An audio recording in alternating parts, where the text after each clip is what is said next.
A man walks into a luxury car dealership, expecting fair treatment, but instead he's ignored and humiliated. When the truth comes out, the entire showroom is left speechless. What happens next will shock you. Michael Carter stepped out of his black Ford F-150 and adjusted his baseball cap as he approached the entrance of the luxury dealership. The sun reflected off the polished glass doors, revealing a showroom filled with high-end vehicles, sleek sports cars, luxury sedans, and SUVs that screamed prestige and power. The air inside was crisp, scented with leather and fresh coffee, the unmistakable atmosphere of wealth. But today, Michael wasn't here as the owner. He was here as a test. For years, he had built his business with one core principle.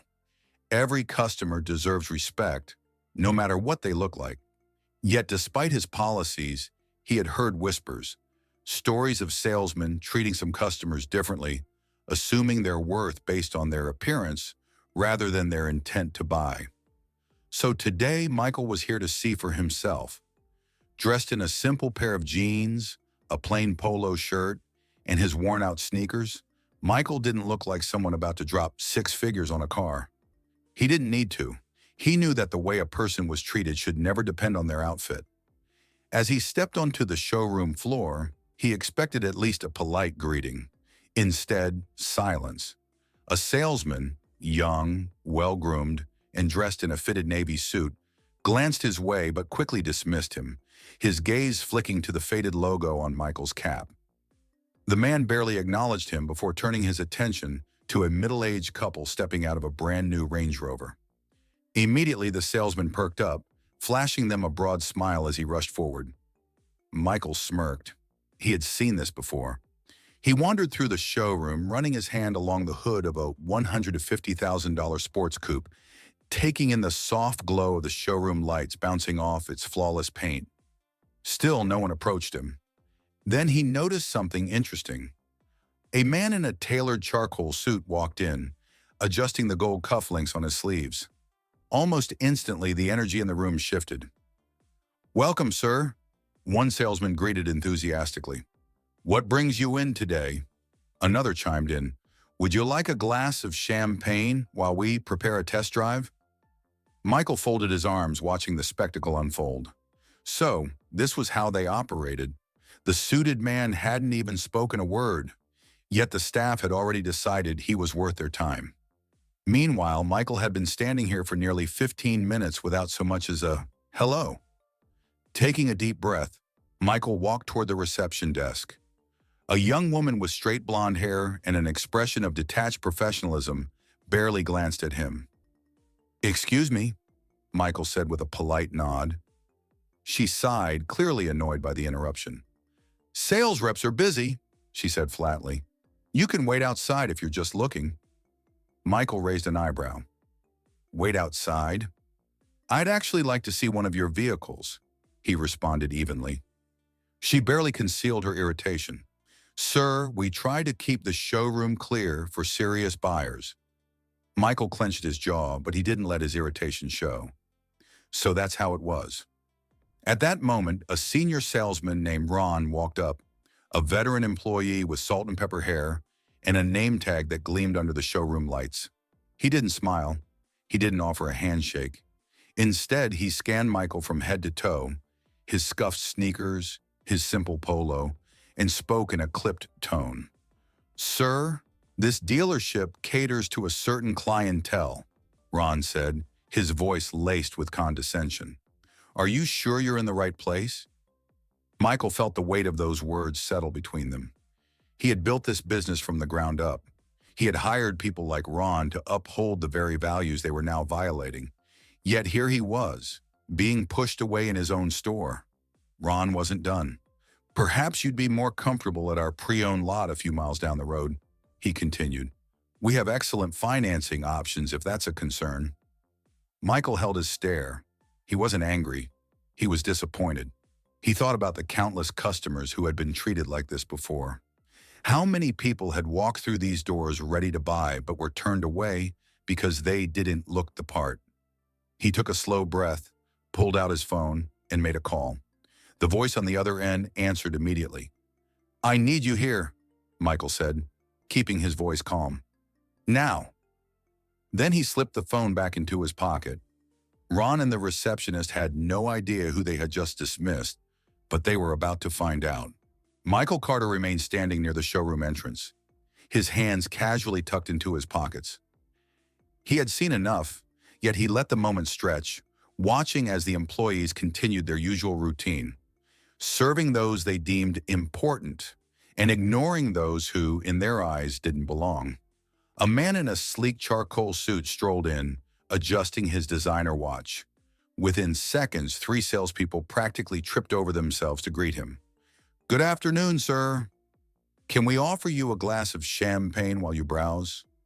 We just received a new shipment of high-performance imports. You might be interested. Would you like us to prepare a test drive?" Michael chuckled under his breath. The contrast was astounding. This man who had barely stepped through the door was being treated like royalty. Meanwhile, Michael, who had been standing here for nearly 20 minutes, had barely received a glance. This wasn't about money. It never was. It was about perception. The way people assume status based on clothing, accessories, or the way someone carried themselves. They judge based on image, not on worth. Michael glanced down at his outfit, a simple polo, jeans, and worn sneakers. If someone were to see him on the street, they'd assume he was an average working-class man. But what they wouldn't know was that he could buy every single car in this showroom, twice over, without blinking. Yet despite that, here he stood, overlooked, dismissed, and judged before he even spoke. His thoughts were interrupted by a familiar voice. "Sir," Ron, the older salesman, approached again, his tone firm. "I just want to remind you that this dealership caters to a particular clientele. We have a location down the road that specializes in more affordable options. Maybe that's more what you're looking for?" Michael tilted his head. "More affordable?" Ron continued, clearly believing he was being helpful.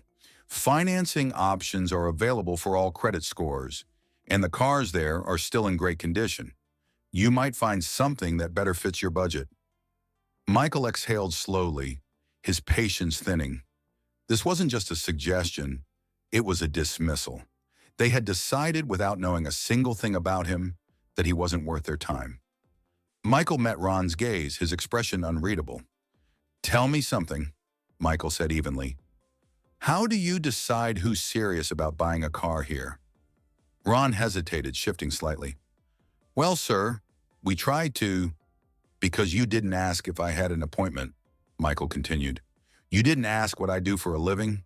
You didn't ask what kind of car I was interested in. You just assumed." Ron's face paled slightly, but Michael wasn't finished. He nodded toward the man in the charcoal suit, now comfortably seated inside a brand-new luxury vehicle. "That man walked in 5 minutes ago, and you offered him champagne and a test drive.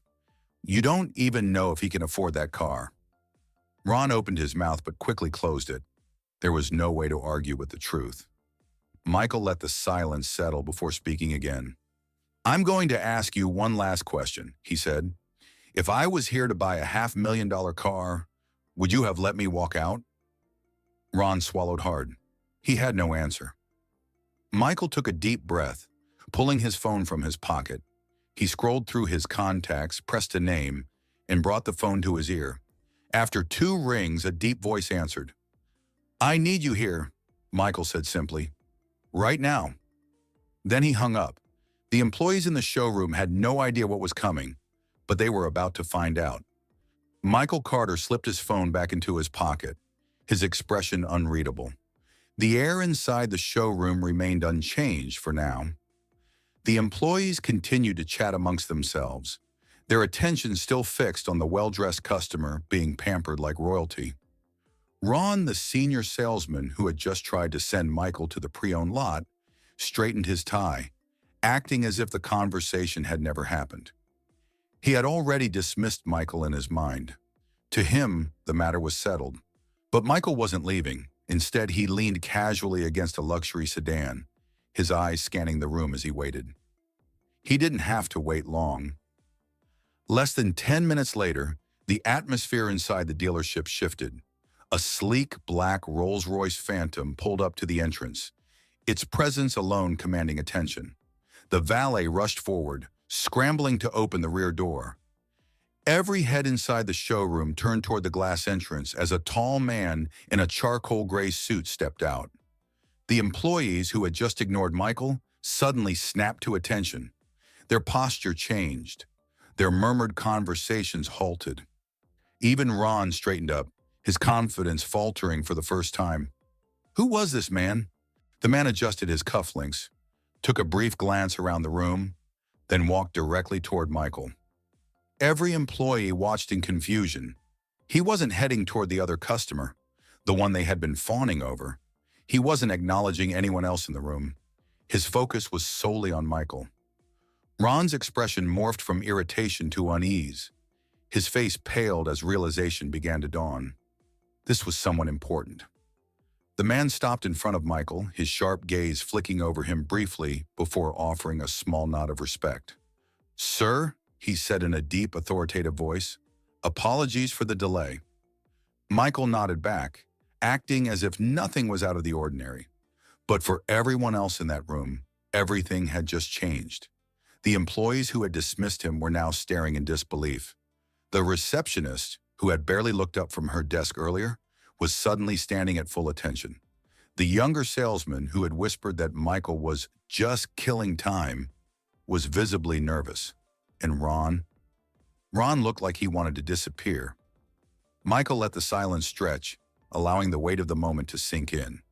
He could feel the unease settling over the staff. They didn't know who he was yet, but they knew they had made a mistake. Finally, after letting them sweat for a few more seconds, Michael turned to the suited man beside him and spoke in a calm, deliberate tone. "Shall we get started?" The man nodded once. "Absolutely." The employees had no idea what was coming next, but they were about to find out. Michael Carter didn't just wake up one day as the owner of a multi-million-dollar luxury dealership empire. His journey started far from the polished floors and high-end cars that now surrounded him. He grew up in Detroit, Michigan, in a small apartment above his father's auto repair shop. Money was tight, and luxuries were non-existent. But what his family lacked in wealth, they made up for in work ethic. His father, Daniel Carter, wasn't just a mechanic, he was an expert. He could take apart an engine blindfolded and put it back together even better than before. But the most important lesson he taught Michael wasn't about cars, it was about respect. "Son," he used to say, wiping grease off his hands after a long day, "it don't matter if a man walks in here wearing a three-piece suit or coveralls. You treat him the same, because the guy in the suit might own the company, but the man in the coveralls is the one keeping it running." Michael never forgot those words. By the time he was 15, he was spending weekends and summers working alongside his dad, learning not just about engines, but about people. He saw firsthand how some customers looked down on mechanics, assuming they weren't intelligent just because they worked with their hands. He saw his father smile through condescending remarks from wealthy clients, nod politely when people talked down to him, and go home every night with aching hands, but his dignity intact. That was when Michael made a promise to himself. If he ever built something of his own, it would be different. Everyone would be treated with the same level of respect, whether they looked rich or not.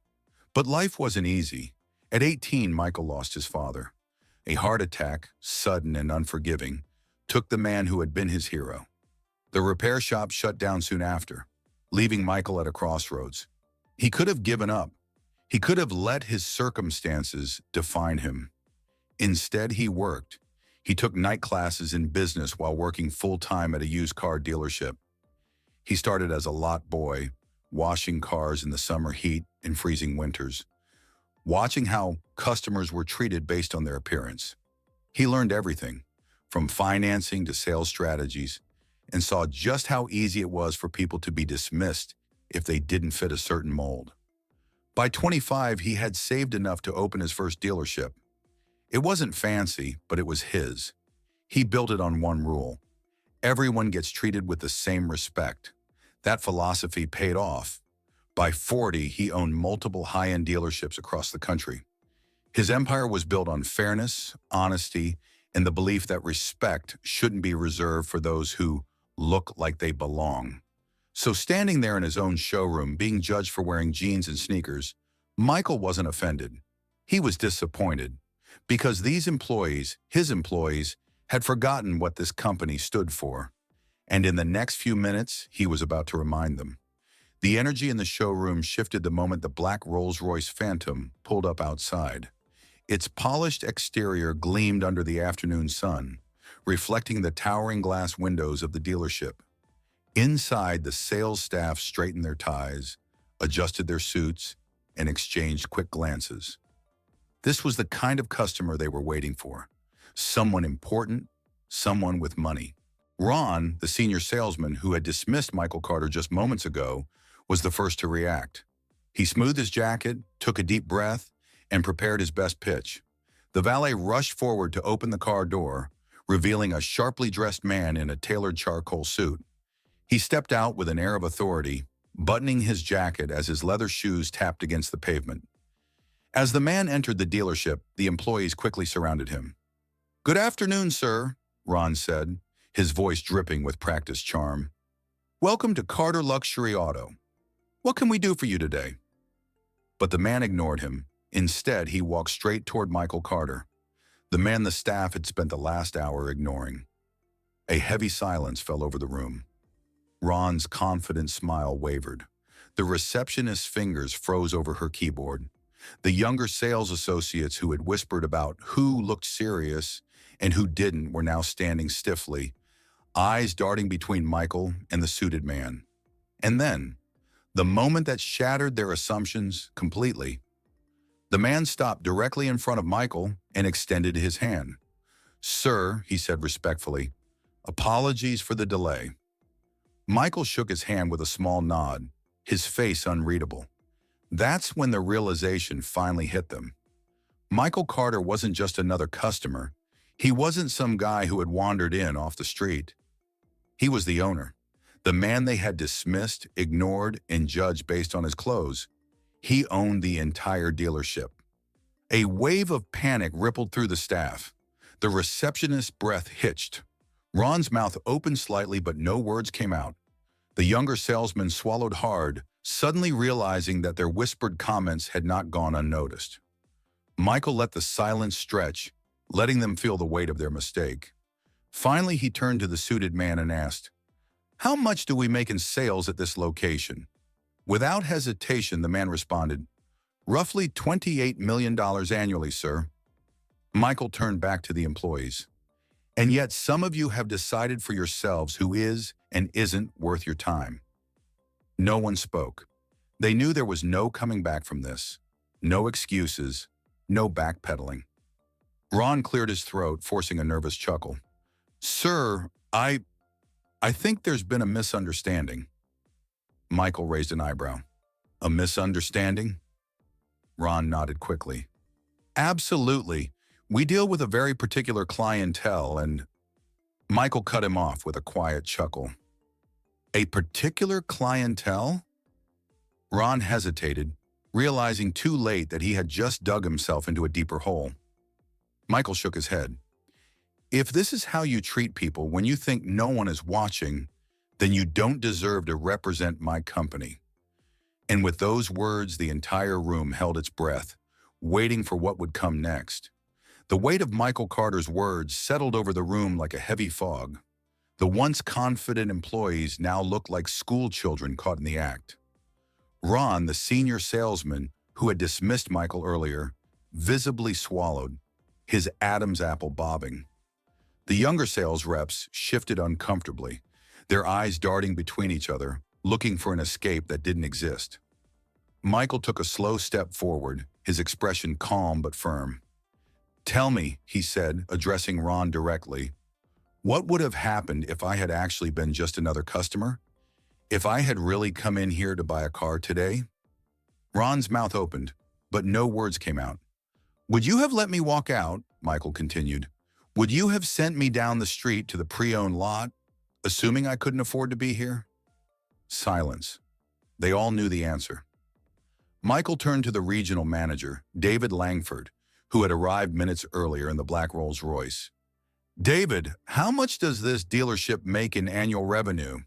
David responded without hesitation. "Roughly $28 million a year, sir." Michael nodded, then looked back at the employees. $28 million, he repeated. "And yet some of you have taken it upon yourselves to decide who is and isn't worth your time."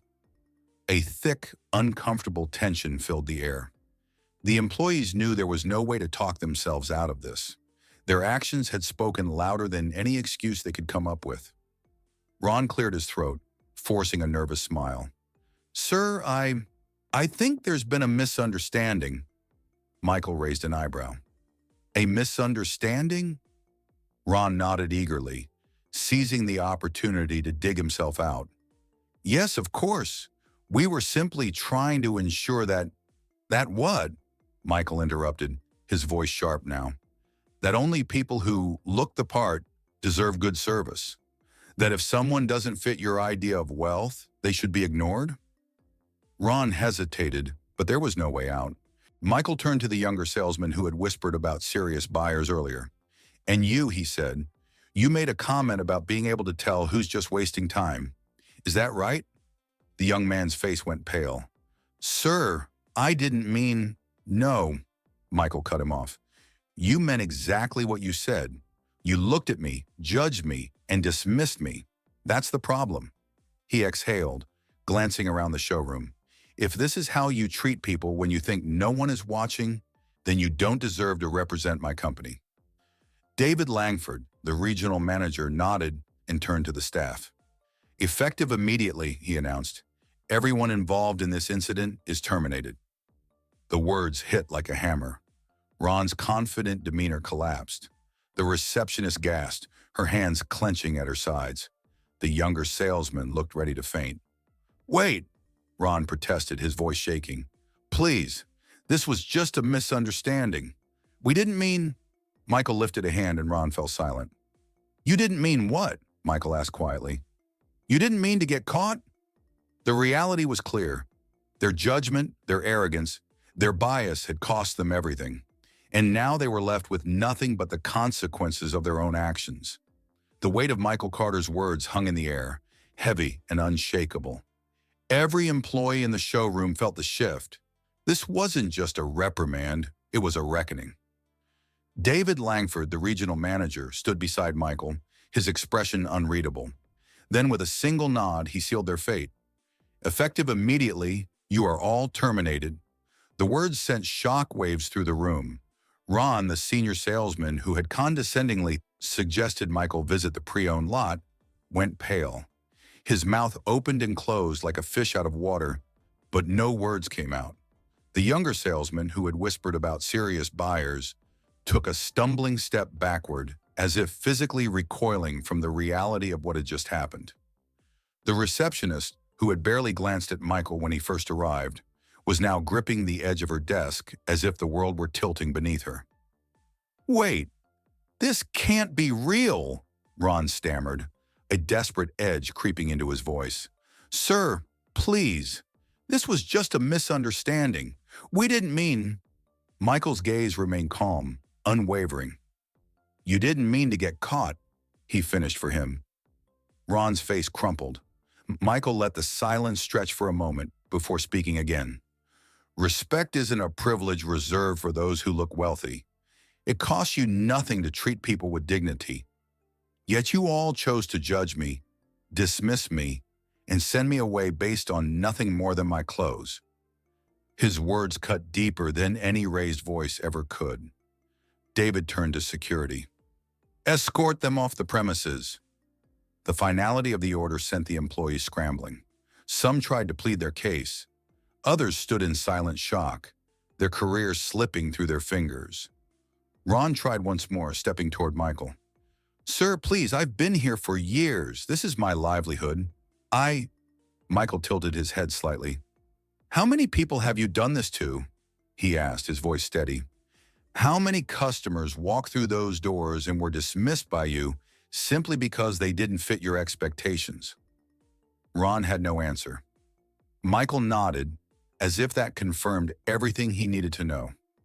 One by one, the employees were let out of the showroom, their protests fading into the background. The energy in the dealership had completely shifted. The same space that had once been filled with arrogance and judgment was now filled with quiet accountability. David turned back to Michael. "How would you like to proceed?" Michael exhaled, glancing around. "From now on, we do things differently." And with that, the dealership's future changed forever. As the last of the dismissed employees walked out of the dealership, an eerie silence settled over the showroom. The energy had completely shifted. What was once an atmosphere of arrogance and exclusivity was now one of reflection and change. Michael Carter stood in the center, taking it all in. The receptionist's desk was now empty, and the sales floor felt strangely hollow without the usual buzz of employees scrambling to impress well-dressed customers. But to Michael, this wasn't just about firing a few bad employees. It was about setting a new standard. David Langford, the regional manager, approached cautiously. "Mr. Carter, I'll begin hiring replacements immediately. We'll find people who align with the values you built this company on." Michael nodded but didn't reply right away. Instead, he turned to the young valet who had stood quietly in the background throughout the entire ordeal. "What's your name?" Michael asked. The valet straightened. "Jordan, sir." Michael studied him for a moment. "You were the only one who treated me with respect the moment I walked in." Jordan looked surprised but humbled. "I just believe in treating everyone the same, sir." A faint smile crossed Michael's face. "That's exactly the mindset we need here." He glanced at David. "Make sure Jordan gets an opportunity to move up. He deserves it." David nodded immediately. "Absolutely." Michael took a slow step back, looking around at the gleaming showroom floor, the polished cars, and the high-end decor that made the dealership feel exclusive. But none of that mattered if the people inside didn't reflect the values he believed in. He exhaled deeply before speaking. "This isn't about money," he said, his voice calm but firm. It never was. David and the remaining staff listened in silence. "It's about respect, because if you only respect someone when you know they have money, then you don't respect people at all." That statement carried more weight than anything else he had said that day. It was a lesson that would linger long after he walked out those doors. As Michael turned toward the exit, the young valet rushed forward. "Mr. Carter, would you like me to bring your car around?" Michael shook his head. "No need." Outside, a sleek black Maybach pulled up to the curb. The driver, a distinguished man in a sharp navy suit, stepped out and opened the door. Michael glanced back at the dealership one last time. He wasn't angry, just disappointed that this lesson had to be taught in the first place. Some people learned to respect the easy way. Others, he shook his head, they had to learn it the hard way. As the Maybach pulled away, disappearing into the afternoon traffic, the weight of what had just happened remained in the air. Inside, David was already on the phone, putting the first steps of change into motion. And for everyone who had witnessed the events of that day, one thing was certain. This was a lesson they would never forget. As Michael Carter's Maybach disappeared into the city streets, the dealership was left in stunned silence. The weight of what had happened still hung in the air. Those who had witnessed it, the employees who remained, the customers who had watched from a distance, even the valet still standing near the entrance, were left with a lesson they hadn't expected to learn that day. Michael had come into his own dealership disguised as an ordinary customer, not to trick anyone, but to reveal an uncomfortable truth. People are judged not by their character, but by how they look. This wasn't just about a car dealership. It was about a much deeper issue, a reflection of how society treats people based on appearances. The employees hadn't ignored Michael because they were bad at their jobs. They had ignored him because they assumed he wasn't worth their time. To them, wealth had a uniform: tailored suits, designer shoes, expensive watches. Anyone who didn't fit that image was dismissed, but Michael knew better. Success doesn't always come in a perfectly tailored package. The wealthiest man in the room might be wearing a hoodie and sneakers, The most brilliant mind might be sitting quietly in the back of the room. The hardest working person might not have the flashiest clothes, but that didn't make them any less deserving of respect. As David Langford, the regional manager, began making calls to fill the now vacant positions, he couldn't shake the feeling that today had been a wake-up call, not just for the dealership, but for himself. How many people had been turned away simply because they didn't look the part? How many had been judged before they ever had the chance to prove themselves? The young valet, Jordan, still stood outside, staring at the doors as if replaying the last hour in his head. Michael had singled him out for one simple reason. He had treated every customer with the same level of respect, regardless of their appearance. He hadn't assumed. He hadn't judged. He had simply done his job the way it should be done. Society often preaches equality, but reality paints a different picture. People are still judged based on the clothes they wear, the cars they drive, the way they speak. Those with wealth and power are given automatic respect, while those who appear lesser are often overlooked. But what if that changed? What if, instead of making assumptions, people took the time to listen? What if respect wasn't reserved for those who looked successful, but was given to everyone, without conditions? Michael hadn't come to humiliate anyone. He came to teach a lesson. And for those who paid attention, it was a lesson that could change the way they viewed the world. Because at the end of the day, success isn't about what you wear. It's about who you are. As Michael Carter's luxury car merged into the busy streets, the lesson he had left behind lingered in the minds of those at the dealership. It wasn't just a lesson in customer service. It was a wake-up call about deeper societal issues. Michael hadn't come looking for a fight. He hadn't come to humiliate or seek revenge. He had come to expose a problem that exists far beyond the walls of that showroom. The way people judge others based on appearance, status, or assumptions is something that happens in businesses, schools, workplaces, and even everyday interactions. How many people had been turned away, underestimated, or dismissed simply because they didn't look like they belonged? Michael's experience in the dealership was just a small-scale example of what countless people face every day. A man in a simple polo and jeans was seen as just looking. A well-dressed customer, on the other hand, was treated like royalty, even before he said a word. But why? Why is respect something that has to be earned through appearances rather than given as a basic human courtesy? This moment was more than a personal test for Michael. It was a call for change. He knew he couldn't fix society overnight, but he could start with what he had built. That dealership, that business, it bore his name, his values, his legacy. And if people working under him weren't treating customers fairly, he would set a new standard. David Langford, the regional manager, understood that too. As he started making calls to replace those who had been fired, he realized this wasn't just about hiring new people. It was about reshaping the culture of the business. From that day forward, the dealership's policies changed. Every employee, from the receptionist to the senior sales team, was required to undergo training in customer respect and ethical sales practices.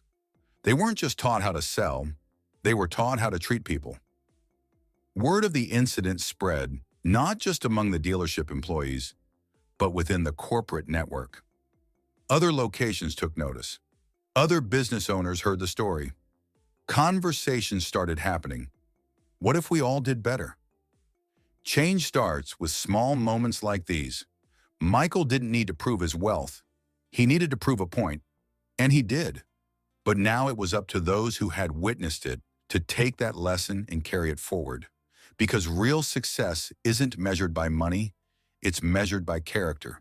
And real respect shouldn't be given to people because of what they wear, but because of who they are. So the next time you meet someone, in a store, in a business, in life, remember, you never know who you're really talking to. And more importantly, it shouldn't matter. Change starts when we stop judging. Change starts with respect.